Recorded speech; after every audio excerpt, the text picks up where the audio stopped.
Devaya. Great devotees. So, something about Puri, I didn't make it clear yesterday. Actually, when he came to see Advaita Acharya, it wasn't. Advaita Acharya could detect that he was a Vaishnava sannyasi, although he wasn't dressed as a sannyasi. He just, at that time, he came incognito. He came incognito. No. Isvara Puri. And also there was a very important exchange between Isvara Puri and Chaitanya Mahaprabhu, which Chaitanya Mahaprabhu himself described as the turning point in his devotional life.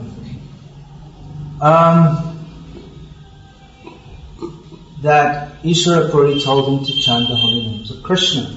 So he started doing that, but after some time he came back to Isvara Puri. It was in Gaya just after Chaitanya Mahaprabhu had taken initiation.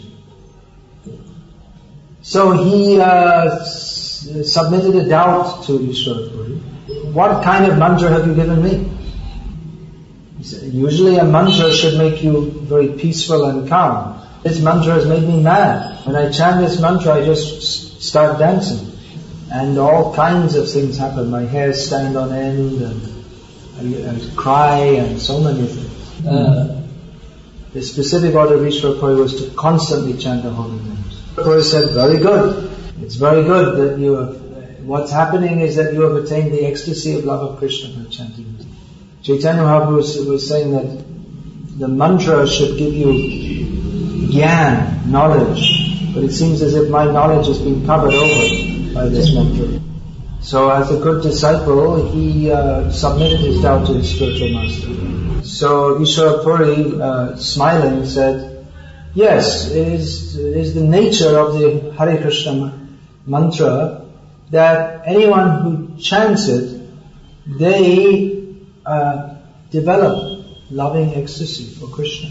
Because this love of Krishna is the actual goal of life.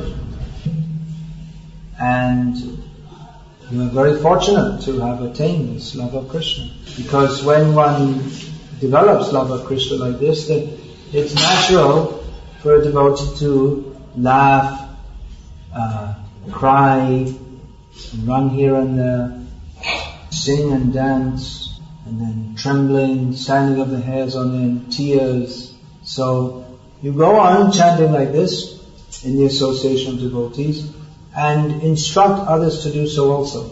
And in this way deliver all their conditioned souls.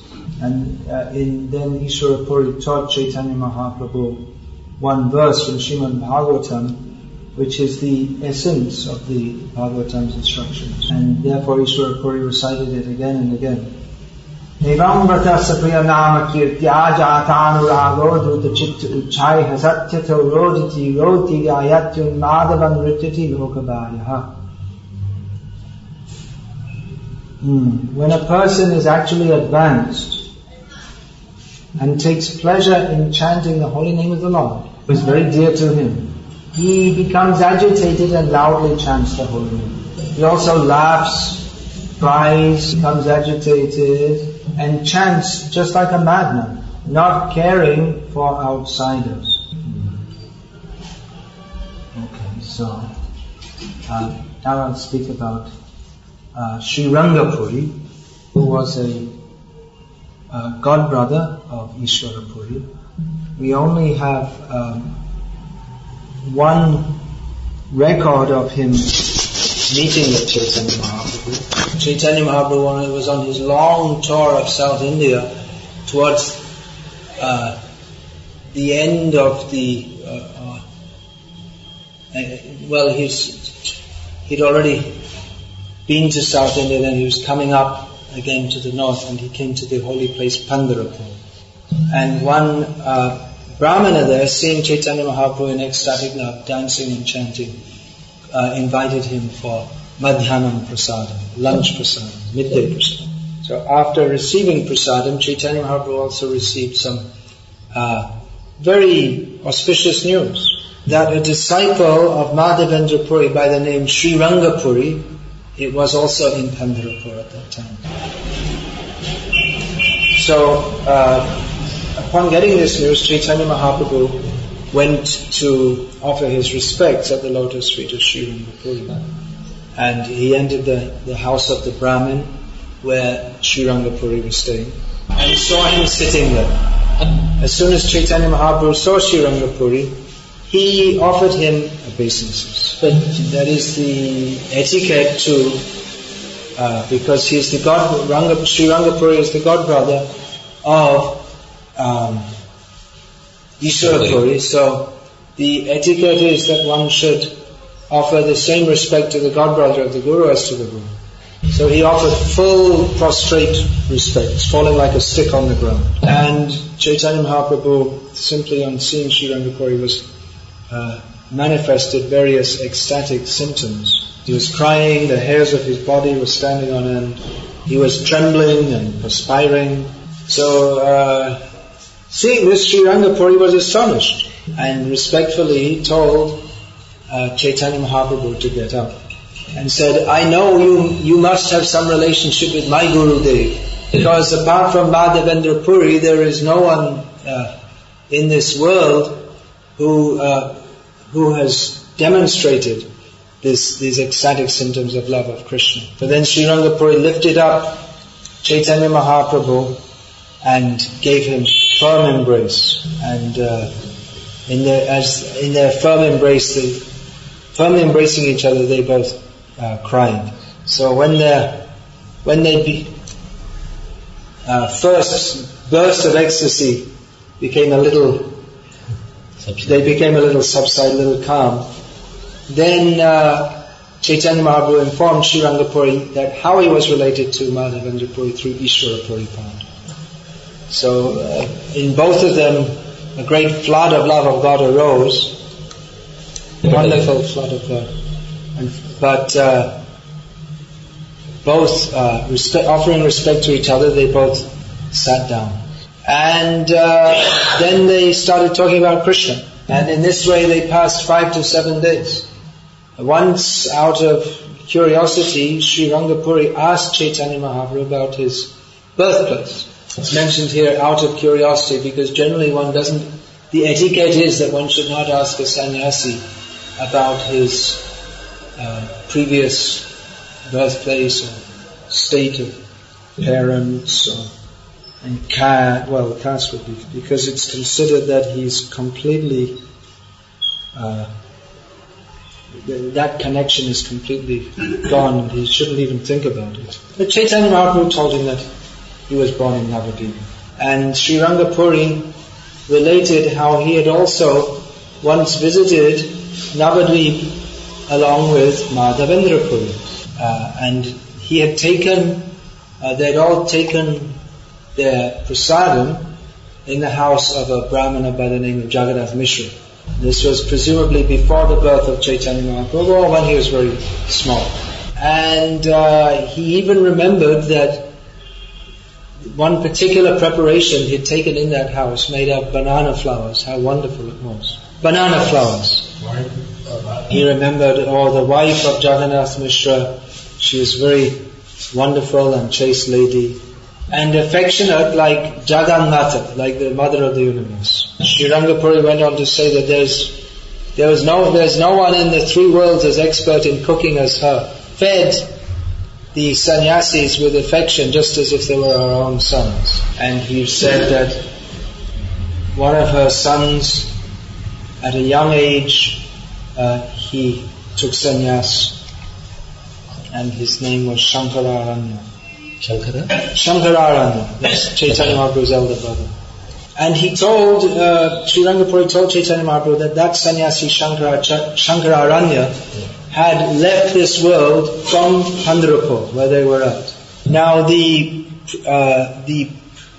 stated reason for Chaitanya Mahaprabhu's visiting all the holy places was to search for Shankararanya, his brother who had taken sannyas. So now he got the information that Shankaracharya had left this one from Pandita.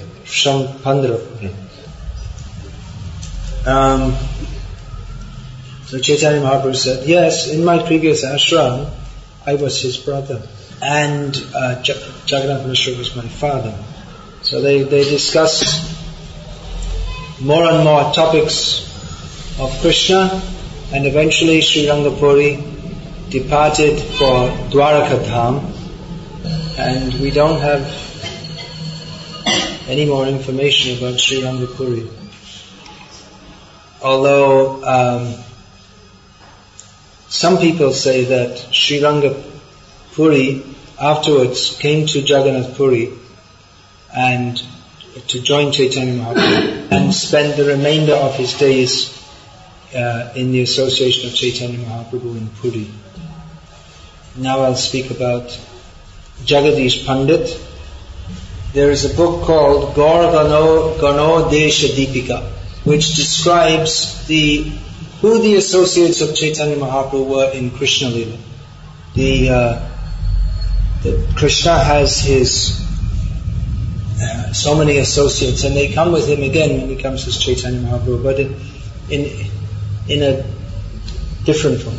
And generally we'll find that the associates, what they're doing in Krishna Lila is very similar to what they're doing in Gaur Lila. So Jagadish and Hiranya, they were two brahmanas who were living in Navadvip at some distance from the house of Jagannath Mishra. And Sri Gaur Ganodesh Deepika states that they were two of the Yagya Patnis in Krishna Lila. The Yagya Patnis, we will remember, were those wives of the brahmanas who were performing sacrifices. And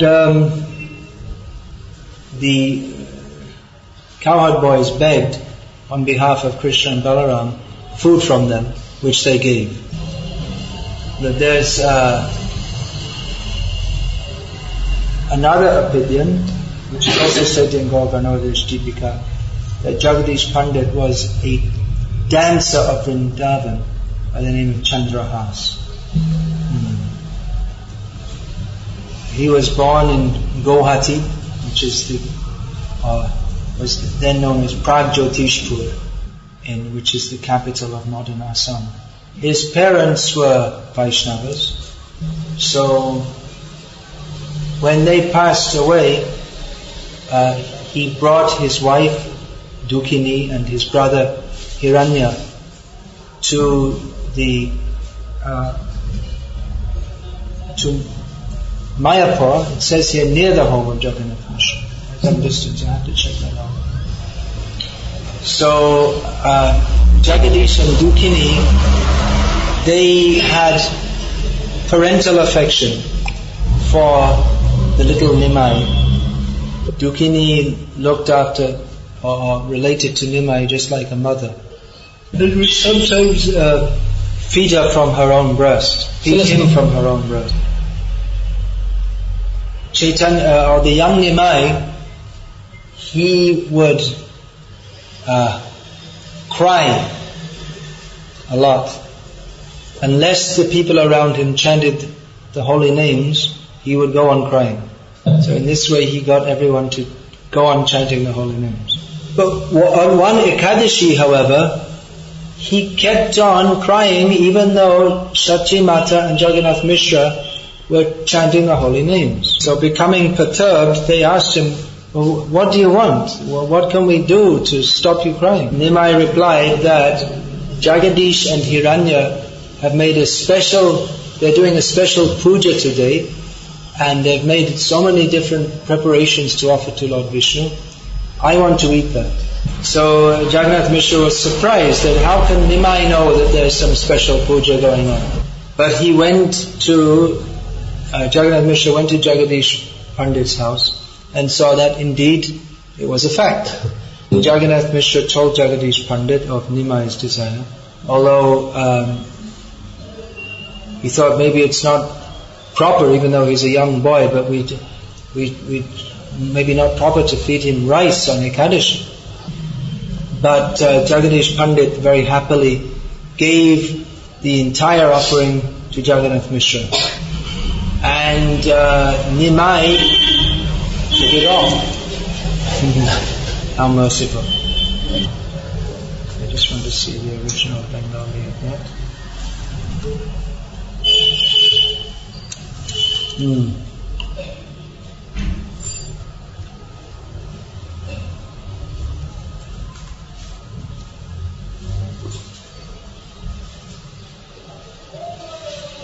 It's stated about Jagadish Pandit that he purifies the entire universe. From him, rains of nectar of Krishna Prem shower.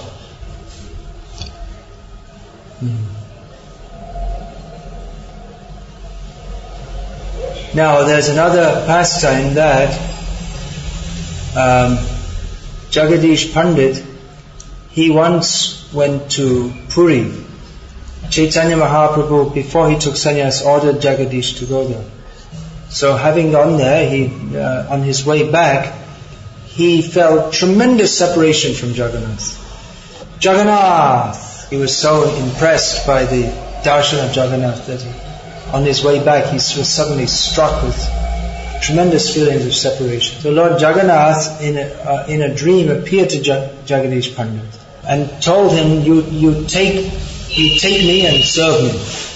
And at the same time, Jagannath appeared to the king of Orissa in a dream, and he told him that you see what happens, they have what's called the Navakalevara. When every 12 years, the form of Jagannath is changed. That one form is retired, I guess you could say, and a new one is brought. So Jagannath told the king of Orissa that at the Navakalevara, you give the retiring form to Jagadish Pandit. So that was done. But then Jagadish was thinking, how can I bring this huge, heavy deity to Bengal? And he prayed to Jagannath, what should I do? Jagannath told him that you just cover me with a new cloth and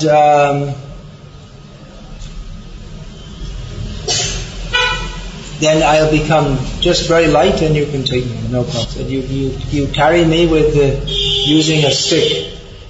And Jagannath told him that wherever you put me down, I'll stay there. So Jagadish got two young, strong Brahmins, and they took turns in carrying Jagannath, and they went as far as the village of Jashura, which is in Bengal. Jashura.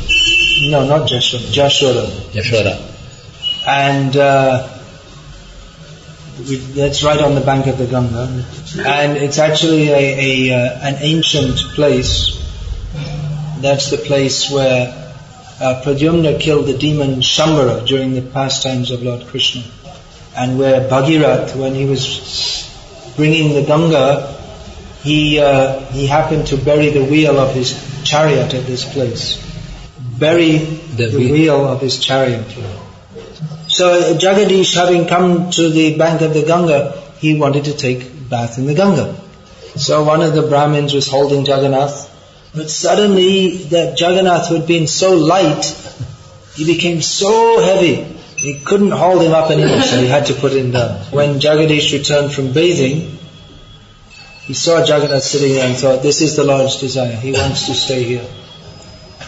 So he established the worship of Jagannath there. And both Nityananda Prabhu and Chaitanya Mahaprabhu visited this Jagannath deity on two occasions, being attracted by the parental devotion of Jagadish Pandit and his good wife. So on both occasions they had a big Sankirtan and big feast. This was before. So you do believe Mahaprabhu took sannyas. I believe so. I'm not sure. So one says Chaitanya Mahaprabhu was going to leave there to go to Puri. Dukini began to cry. from the imminent separation So, from Chaitanya Mahaprabhu. So the Lord agreed to remain there. He remained there in the form of the Gaur Gopal deity. That's all. So the next one is too big to do today, so I finish it.